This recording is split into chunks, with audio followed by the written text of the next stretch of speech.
तो पहला प्रश्न है, बुध ग्रह को बोलते हैं मरकरी। तो बुध ग्रह के संदर्भ में निम्नलिखित कथनों पर विचार कीजिए और बताइए कि कौन सा कथन सत्य है।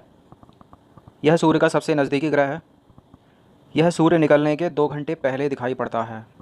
इस ग्रह का कोई भी उपग्रह नहीं है। उपरोक्त सभी बताइए इनमें से कौन कौन सा करेक्ट है, और सारे करेक्ट है तो डी होगा इसका आंसर।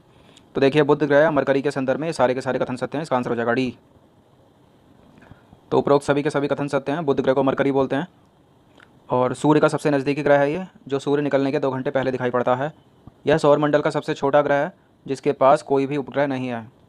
यह सूर्य की परिक्रमा सबसे कम समय में पूरी करता है और इस ग्रह पर दिन जो होता है बहुत गर्म होता है तथा रातें होती हैं बर्फीली, मतलब रात में ग्रह बहुत ठंडा हो जाता है। इसका तापमान सभी ग्रहों में सबसे अधिक है, लगभग 600 डिग्री सेंटीग्रेड होता है इसका तापमान। इसका तापमान रात्रि के समय -173 डिग्री सेंटीग्रेड तक चला जाता है और दिन का रहता है इसमें 427 डिग्री। देखिए कितना ज़्यादा है ये, तो तभी यहाँ पर जीवन की संभावना नहीं है। और तापमान का इतना अंतर यहाँ पर वायुमंडल उपस्थित ना होने के कारण ऐसा है। तो बुध ग्रह के साथ साथ एक और ग्रह है जिसका कोई उपग्रह नहीं है, वो है शुक्र। कौन सा है? शुक्र। क्वेश्चन नंबर 2 है, निम्नलिखित में से कौन सा कथन सत्य असत्य है। सूर्य एक गैसीय गोला है, इसमें 71% हाइड्रोजन उपस्थित है। सूर्य का केंद्रीय भाग सियाल कहलाता है। सूर्य अपने अक्ष पर पूरब से पश्चिम की ओर घूमता है। देखिए, सूर्य एक तारा है और सूर्य भी गति करता है, ध्यान दीजिएगा, अपनी अक्ष पर। तो सूर्य अपनी अक्ष पर जो है पूरब से पश्चिम की ओर घूमता है, करेक्ट है। सूर्य एक गैसीय गोला है और 71% इसमें हाइड्रोजन उपस्थित है, ये भी करेक्ट है। सूर्य का केंद्रीय भाग, देखिए सूर्य का केंद्रीय भाग सियाल नहीं कहलाता। सियाल सीमा और निफे तो पृथ्वी की परतों को कहा जाता है ना। सूर्य का केंद्रीय भाग सियाल थोड़ी कहलाता है, वो तो क्रोड कहलाता है। क्या कहलाता है? क्रोड या कोर बोलते हैं उसको। तो इसका आंसर हो जाएगा सी, गलत है सी। तो सूर्य का केंद्रीय भाग क्रोड या कोर कहलाता है, ना कि सियाल। सियाल सीमा और निफे पृथ्वी की परतों के भाग हैं। और सूर्य की देखिए उम्र कितनी है, 5 बिलियन वर्ष है। और सूर्य का व्यास 13,92,000 किलोमीटर है, जो पृथ्वी के व्यास से लगभग 110 गुना है। और सूर्य हमारी पृथ्वी से 13 लाख गुना बड़ा है और पृथ्वी को सूर्य ताप का 2 अरबवां भाग मिलता है। क्वेश्चन नंबर 3 है, फोबोस और डिमोस किस ग्रह के उपग्रह हैं। फोबोस और डिमोस, यह है मंगल ग्रह के उपग्रह। किसके हैं? मार्स के उपग्रह हैं ये। तो देखिए, मंगल को लाल ग्रह कहा जाता है। इसका जो लाल रंग है वो आयरन ऑक्साइड के कारण होता है। इंपॉर्टेंट है, अलग से पूछ लिया जाता है। मंगल अपनी धुरी पर 24 घंटे में एक चक्कर पूरा करता है। इसके 2 उपग्रह हैं, फोबोस और डेमोस। और बुध और शुक्र का कोई उपग्रह नहीं है, याद रखना। सबसे ज़्यादा उपग्रह बृहस्पति के हैं, जिसको बोला जाता है जुपिटर। यह सूर्य की परिक्रमा करने में 687 दिन का समय लेता है। कौन? मंगल। 687 दिन का समय, लगभग देखा जाए तो 2 साल हो गया। सबसे कम समय में सूर्य की परिक्रमा कौन करता है? जो सबसे छोटा ग्रह होगा, बुध। चलिए क्वेश्चन नंबर 4 देखते हैं, विषुव। विषुव क्या होता है, बताइए। विषुव सूर्य के उत्तरायण और दक्षिणायन की सीमा को विषुव कहते हैं क्या। यह पृथ्वी के बाहर स्थित है जब सूर्य की किरणें मकर रेखा पर लंबवत पड़ती हैं। देखिए, विषुव से रिलेट कर लो ना। विषुव मतलब विषुवत रेखा, इक्वेटर से संबंधित होगा कुछ ना कुछ। तो पहला गलत है यहाँ पर, दूसरा भी गलत है। तो इसका आंसर हो जाएगा, यह पृथ्वी की वह स्थिति है जब सूर्य की किरणें विषुवत रेखा पर लंबवत पड़ती हैं और सर्वत्र दिन एवं रात बराबर होते हैं। सभी जगह दिन और रात बराबर होते हैं। तो देखिए, यह पृथ्वी की वह स्थिति है जब सूर्य की किरणें विषुवत रेखा पर लंबवत पड़ती हैं और सभी जगह दिन और रात की अवधि बराबर होती है। इसी को बोलते हैं विषुव। इंपॉर्टेंट है, बहुत पूछा जाता है ये। क्वेश्चन नंबर 5 है, निम्नलिखित में से कौन सी आग्नेय चट्टान नहीं है। कौन सी आग्नेय चट्टान नहीं है? तो ग्रेनाइट एक आग्नेय चट्टान है और बेसाल्ट भी एक आग्नेय चट्टान है। डायोराइट भी एक आग्नेय चट्टान है, लेकिन नीस आग्नेय चट्टान नहीं है, क्योंकि नीस एक रूपांतरित चट्टान है। नीस किस तरह की चट्टान है? नीस एक रूपांतरित चट्टान है। आग्नेय चट्टान कैसी होती है? जो लार्वा या मैग्मा के जमने से बनती है। तो देखिए, नीस आग्नेय चट्टान नहीं है, यह कायांतरित या रूपांतरित चट्टान है जो ग्रेनाइट के रूपांतरण से बनती है। ग्रेनाइट हो गया, बेसाल्ट हो गया, पेगमाइट हो गया, डायोराइट हो गया, गेब्रो हो गया, आदि आग्नेय चट्टान के उदाहरण हैं। आग्नेय चट्टान कैसे बनती है? मैग्मा या लावा के जमने से बनती है, याद रखिए। क्वेश्चन नंबर 6 है, निम्नलिखित में से कौन सा मिलान असत्य है, मतलब सही सुमेलित नहीं है इसमें। तो रामानुजाचार्य विशिष्टाद्वैतवाद से संबंध है। माधवाचार्य का द्वैतवाद से संबंध, ये भी करेक्ट है। विष्णु स्वामी शुद्ध द्वैतवाद से संबंध रखते हैं, ये भी सही है। निम्बार्काचार्य अद्वैतवाद, देखिए निम्बार्काचार्य अद्वैतवाद से संबंध नहीं रखते, गलत है। निम्बार्काचार्य संबंध रखते हैं द्वैताद्वैतवाद से। तो दक्षिण में वैष्णव संतों द्वारा स्थापित 4 मत थे, जिनमें निम्बार्काचार्य द्वैताद्वैतवाद से संबंध रखते थे। किससे? द्वैताद्वैतवाद से, ना कि अद्वैतवाद से। क्वेश्चन नंबर 7 है, निम्नलिखित में से कौन सा मिलान असत्य है। एक तरफ है राज्य और दूसरी तरफ है उनके वंश। तो बीजापुर आदिल शाही, अहमदनगर निज़ाम शाही, गोलकुंडा कुतुब शाही और बरार के बरीद शाही। तो देखिए बीजापुर आदिल शाही करेक्ट है यहाँ पर, अहमदनगर निज़ाम शाही करेक्ट है यहाँ पर। ये अहमदनगर निज़ाम शाही मोस्ट इंपॉर्टेंट है, इसको बहुत पूछते हैं, बहुत रिपीट करते हैं इसको पीसीएस के एग्ज़ाम में। गोलकुंडा कुतुब शाही मोस्ट इंपॉर्टेंट है, ये भी करेक्ट है। बरार के बरीद शाही नहीं है, बरीद शाही बीदर के हैं, बरीद शाही जो है बीदर का है, और बरार का है इमाद शाही। कौन सा है? इमाद शाही है। तो इसमें जो गलत है वो डी गलत है यहाँ पर, ये सही नहीं है। तो देखिए बीजापुर राजवंश, बीजापुर राज्य का जो वंश था वो आदिल शाही था, अहमदनगर का निज़ाम शाही, गोलकुंडा का कुतुब शाही, बरार का इमाद शाही था, और बीदर का था बरीद शाही वंश। ये इंपॉर्टेंट है सबके सब, सबके सब मोस्ट इंपॉर्टेंट है पीसीएस की परीक्षाओं के लिए। अगला प्रश्न देखते हैं, निम्नलिखित में से कौन बहमनी साम्राज्य का संस्थापक था? तो बहमनी साम्राज्य का संस्थापक था हसन गंगू। कौन था? हसन गंगू। देखिए मोहम्मद बिन तुगलक के शासनकाल में 1347 ईस्वी में हसन गंगू ने बहमनी साम्राज्य की स्थापना की थी। वह अलाउद्दीन हसन बहमन शाह के नाम से सिंहासन पर बैठा था। किस नाम से? अलाउद्दीन हसन बहमन शाह, अलाउद्दीन हसन बहमन शाह। क्वेश्चन नंबर 9 है, विजयनगर साम्राज्य की स्थापना किसने की थी? ये विजयनगर साम्राज्य मोस्ट इंपॉर्टेंट है, बहुत सवाल पूछे जाते हैं इससे, चाहे पेपर यूपीएससी का हो या स्टेट पीसीएस का हो, मोस्ट इंपॉर्टेंट है ये।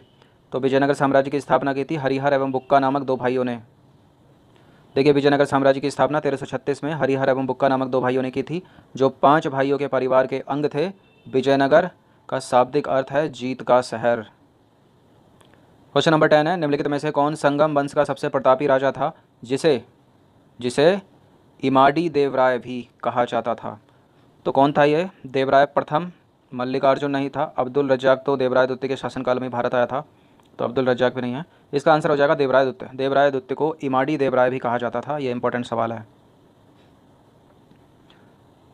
तो देखिए संगम वंश का सबसे प्रतापी राजा जो था वो देवराय द्वितीय था, और इसे ही इमाडी देवराय भी कहा जाता था। देवराय द्वितीय के शासनकाल में ही फारसी राजदूत अब्दुल रज्जाक विजयनगर आया था, और ये इंपॉर्टेंट क्वेश्चन है, अलग से पूछा जाता है कि अब्दुल रज्जाक जो था किसके शासनकाल में भारत आया था? कृष्ण देवराय, देवराय प्रथम, देवराय द्वितीय, तो इसका आंसर हो जाएगा देवराय द्वितीय के शासनकाल में अब्दुल रज्जाक आया था। कहाँ से आया था? फारस का राजदूत था, विजयनगर साम्राज्य में आया था। क्वेश्चन नंबर 11 है, नदियों और उनके किनारे बसे शहर से संबंधित कौन सा मिलान असत्य है? आगरा, आगरा और दिल्ली यमुना नदी के किनारे बसे हैं, करेक्ट है। कानपुर गंगा नदी के किनारे, हरिद्वार गंगा नदी के किनारे, सूरत साबरमती नदी के किनारे। देखिए कानपुर भी गंगा नदी के किनारे करेक्ट है, हरिद्वार गंगा नदी के किनारे करेक्ट है, सूरत तो ताप्ती नदी के किनारे है ना, साबरमती नदी के किनारे तो अहमदाबाद है, तो गलत है इसका। कौन सा सत्य है? ये डी असत्य है इसमें। तो देखिए आगरा यमुना नदी के किनारे, अगर दिल्ली है तो वो भी यमुना नदी के किनारे, कानपुर गंगा नदी के किनारे, हरिद्वार गंगा नदी के किनारे, यूपी का मोस्ट इंपॉर्टेंट है लखनऊ, लखनऊ किस नदी के किनारे? गोमती नदी के किनारे, याद रखना। सूरत ताप्ती नदी के किनारे है, ना कि साबरमती नदी के किनारे। साबरमती नदी के किनारे अहमदाबाद नगर या शहर बसा है। क्वेश्चन नंबर 12 है, शारदा परियोजना किस राज्य में स्थित है? किस राज्य में स्थित है शारदा परियोजना? शारदा नदी पर है, ये उत्तर प्रदेश राज्य में स्थित है, और साबरमती, शारदा परियोजना उत्तर प्रदेश राज्य में है, साबरमती तो अहमदाबाद के निकट बहती है ना।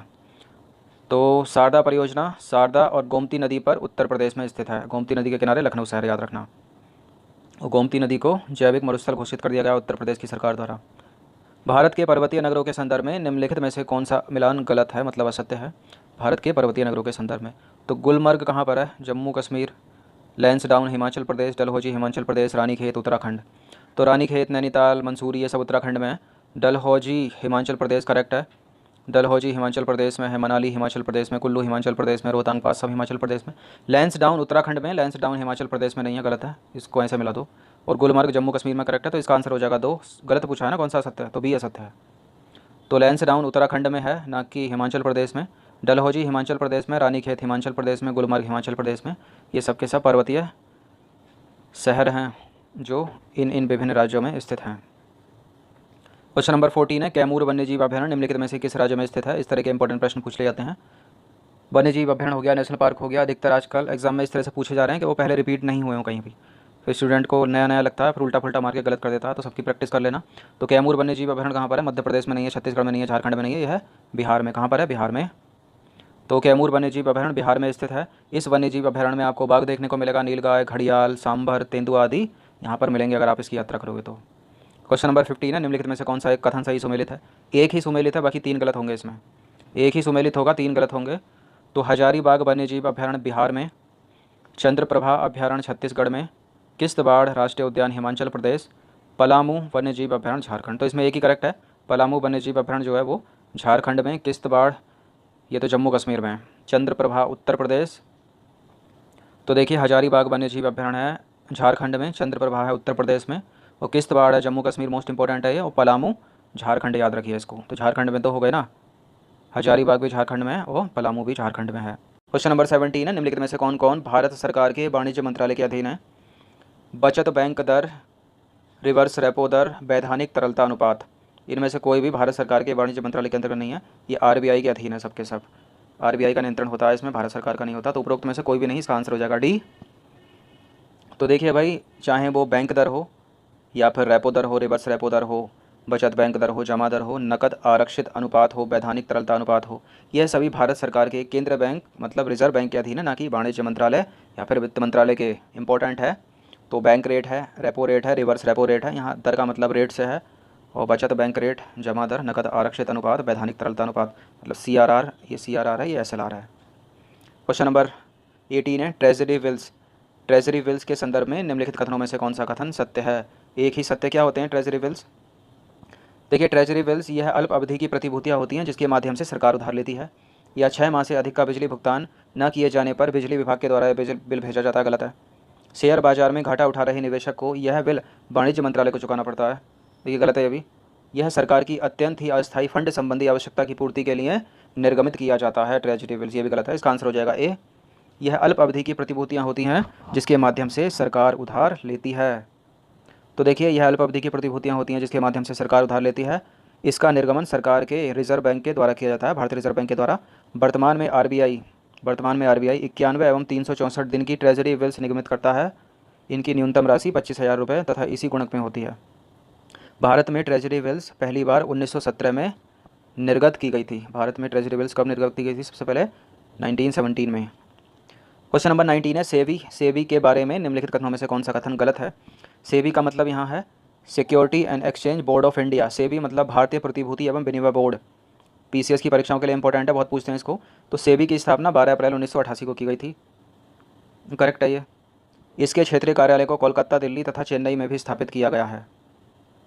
कोलकाता, दिल्ली और चेन्नई, करेक्ट है ये भी। भारतीय प्रतिभूति और विनियमित करने की वैधानिक शक्तियाँ अब सेबी को प्राप्त हैं। भारतीय पूंजी बाजार को विनियमित करने की वैधानिक शक्तियाँ, देखिए करेक्ट है ये भी। और इसका मुख्यालय नई दिल्ली में नहीं है, सब कुछ दिल्ली में नहीं हो सकता। इसका मुख्यालय मुंबई में है। कहाँ पर है? सेबी का मुख्यालय मुंबई में। तो देखिए भारतीय प्रतिभूति एवं विनिमय board SEBI, security and exchange board of India की स्थापना 12 अप्रैल 1988। ये डेट याद रख लो, समय के साथ, दिन के साथ, महीने के साथ और सन के साथ। 12 अप्रैल 1988। कब? 12 अप्रैल 1988 भारतीय प्रतिभूति एवं विनिमय बोर्ड की स्थापना। इसका जो मुख्यालय है वो मुंबई में, ना कि दिल्ली में। और भारतीय पूंजी बाजार को विनियमित करने की वैधानिक शक्तियाँ अब सेबी को दे दी गई हैं। इसके क्षेत्रीय कार्यालय आपको कलकत्ता में भी मिलेंगे, दिल्ली में मिलेंगे, चेन्नई में मिलेंगे। अंतिम प्रश्न की तरफ अग्रसर होते हैं। भारतीय रिजर्व बैंक के संदर्भ में निम्नलिखित कथनों में से कौन से कथन सत्य हैं? रिजर्व बैंक की स्थापना 1 अप्रैल 1935 को की गई थी। इसका राष्ट्रीयकरण 1 जनवरी 1952 को किया गया था।